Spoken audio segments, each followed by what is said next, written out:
दोस्तों, किसी ने ठीक ही कहा है कि उनके साथ जरूर रहो जिनका वक्त खराब है, पर उनका साथ छोड़ दो जिनकी नीयत खराब है। आज की कहानी एक लड़के की है। एक 24 साल का लड़का जो कि एक जमींदार के यहाँ नौकरी करता था। उसके माँ बाप इस दुनिया में नहीं थे। जिनकी बड़ी कठिनाई में बीत रही थी।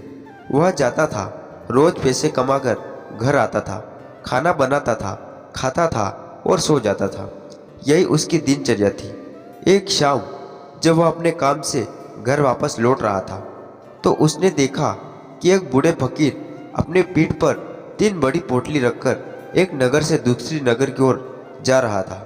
वह देखने में काफ़ी बूढ़े लग रहे थे और वह काफ़ी देर से ऐसे ही सफ़र कर रहे थे और आखिरकार कुछ दूर और चलने के बाद वह चलते चलते थक कर एक पेड़ के नीचे आकर बैठ गया।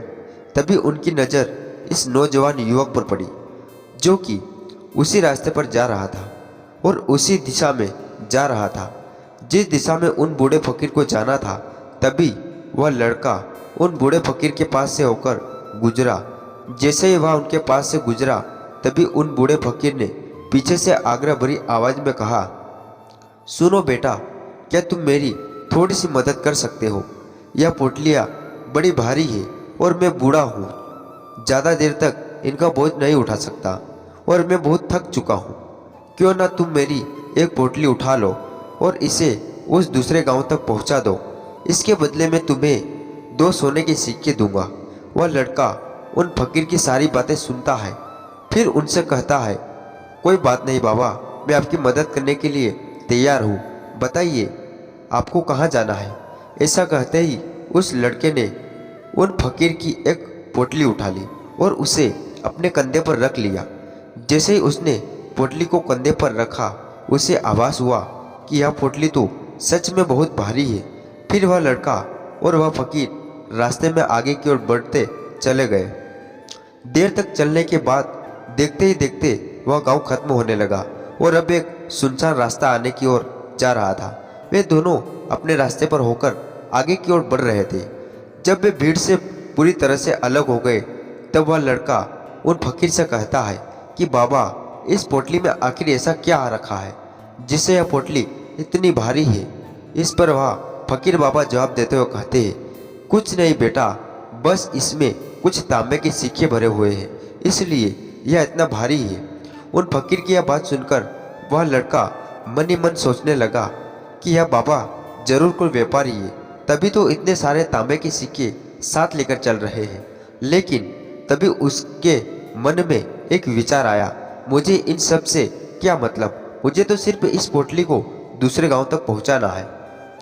जैसे उसके मन में यह विचार आया, उसने तांबे के सिक्के का ख्याल अपने मन से निकाल दिया और मस्त होकर मार्ग में आगे की ओर बढ़ते चले गए।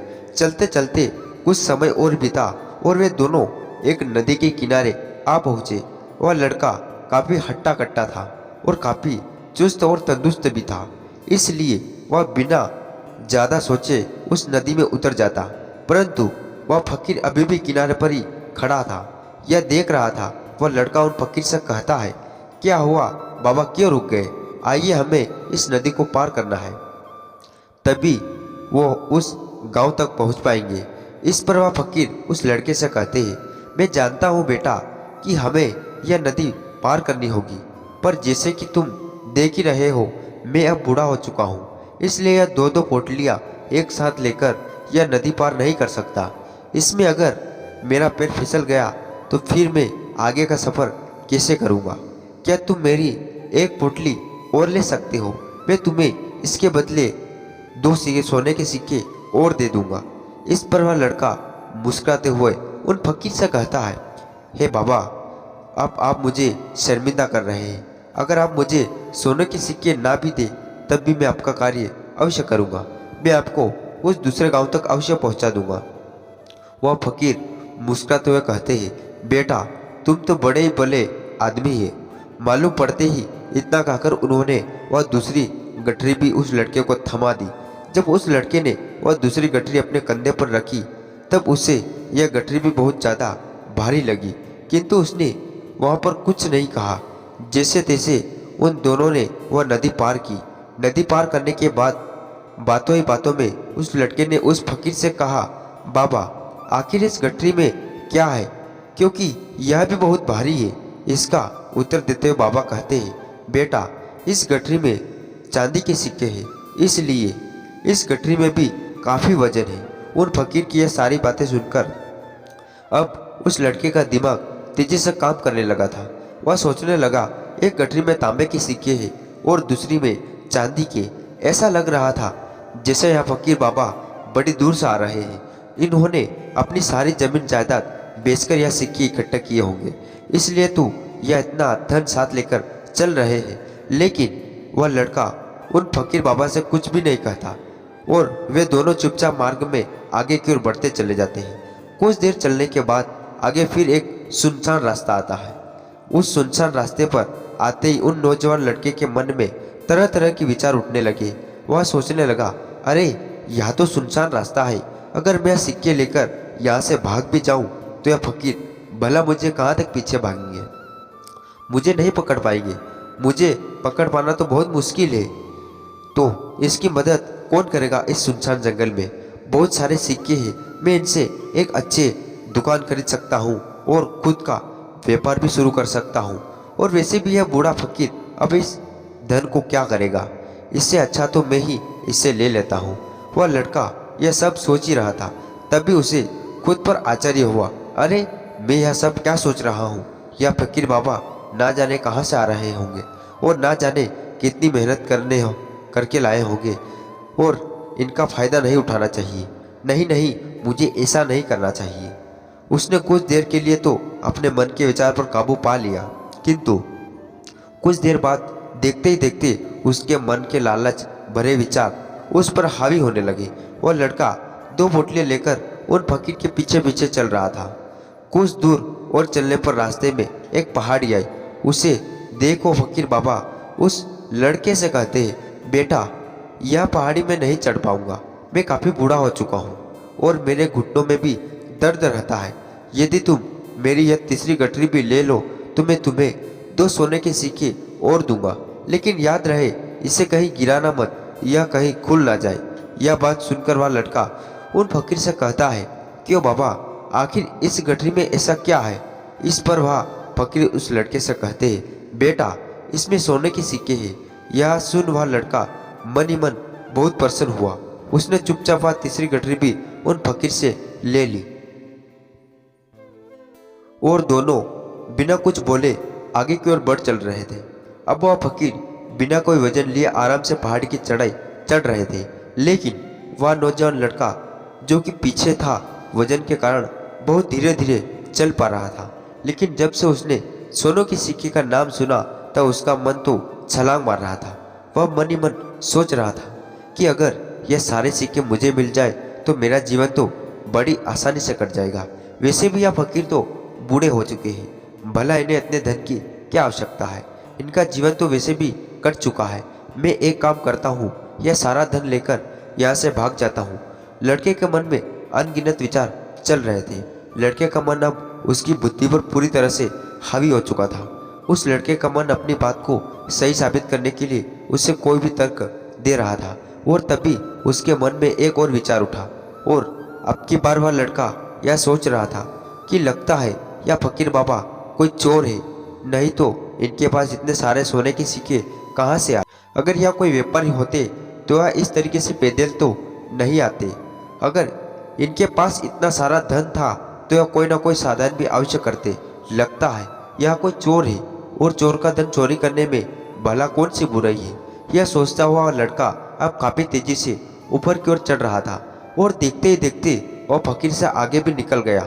यह सोच रहा था कि जैसे ही इस पहाड़ की चढ़ाई खत्म होगी और ढलान आएगी, मैं इन तीनों पोटलियों को लेकर भाग जाऊंगा। इसके बाद यह सारा धन मेरा हो जाएगा और मेरी गरीबी भी हमेशा के लिए खत्म हो जाएगी। मेरे पास बहुत सारा धन होगा, फिर मैं जो चाहूँगा वो कर पाऊँगा। यह सब सोचते सोचते वह पहाड़ी की चोटी पर पहुँच गया और अब ढलान का रास्ता शुरू होने वाला था। तभी वह लड़का उन फकीर की नज़रों से बचता हुआ तीनों गठरियाँ लेकर तेजी से भागता हुआ आगे निकल गया। अब उसे अपना शरीर बहुत हल्का महसूस हो रहा था, जिससे कि उसे उन तीनों गठरियों का वजन मालूम ही नहीं पड़ रहा। काफ़ी देर तक दौड़ते भागते, लोगों की नज़रों से बचते बचाते वह सुनसान रास्तों से होता हुआ किसी तरह अपने घर पहुंचा। उसकी खुशी का कोई ठिकाना नहीं था। उसने सोचा, क्यों न मैं जल्दी जल्दी इन सभी पोटलियों से सारे सिक्के निकालकर उन्हें कहीं छुपा देता हूँ। यह सोचकर जब उसने गठरी खोली तो पहली गठरी में उसे जंग लगे हुए लोहे के सिक्के मिले।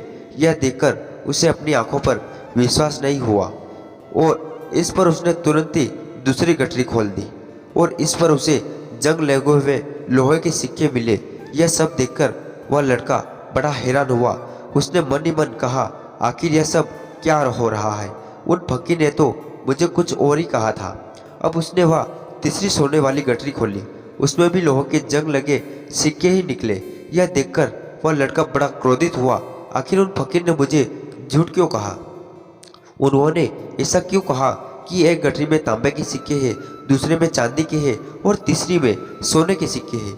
यह सब सोच रहा था कि तभी उसकी नज़र उस गठरी के अंदर पड़े एक पत्र पर पड़ी। उसने तुरंत वह पत्र उठाया और पढ़ने लगा। उस पत्र में लिखा था, यह पूरा नाटक एक ईमानदार व्यक्ति का है और ईमानदार व्यक्ति की खोज के लिए रचा गया है। इस राज्य का राजा हूँ मैं, मेरी कोई संतान नहीं है, इसलिए मैंने यह षड्यंत्र रचा है ताकि अपने राज्य से किसी एक ऐसे ईमानदार व्यक्ति की खोज कर सकूं जो मेरे बाद इस राज्य का राजा बन सके और राज्यभार को संभाल सके। और इस राज्यभार को वही संभाल सकता है जो पूरी तरह से ईमानदार हो, जिसके मन में किसी प्रकार का कोई लालच ना हो। पत्र पढ़ते ही वह लड़का जोर जोर से चिल्लाने लगा और अपना सिर पटक कर बैठ गया। यह जानता था कि अगर वह अपने मन के विचारों पर नियंत्रण कर लेता तो उसका जीवन बदल सकता था, लेकिन अफसोस कि वह अपने मन के विचारों पर नियंत्रण नहीं कर पाया। तो दोस्तों, महात्मा बुद्ध कहते हैं कि विचार सब कुछ है, जैसा हम सोचते हैं वैसे ही बन जाते हैं। इसलिए हमारा सबसे बड़ा दुश्मन ही हमें उतना नुकसान नहीं पहुंचा सकता जितना कि हमारे मन के या अनियंत्रित विचार पहुंचा सकते हैं। महात्मा बुद्ध कहते हैं कि अपने मन को ध्यान से देखो, हमारे मन में जो विचार चलते हैं वही विचार शब्द बनते हैं और विचार ही कर्म के रूप में प्रकट होते हैं। बार बार दोहराने पर कर्म आदत में बदलता है और समय के साथ धीरे धीरे ये आदतें हमारे चरित्र का गठन करती है और आगे चलकर यही चरित्र हमारे भाग्य का निर्माण भी करता है। तो दोस्तों, आज का वीडियो बस यही समाप्त करते। आपको कैसा लगा आप कमेंट करके जरूर बताना और ऐसे वीडियो देखने के लिए हमारे चैनल को सब्सक्राइब कर लेना।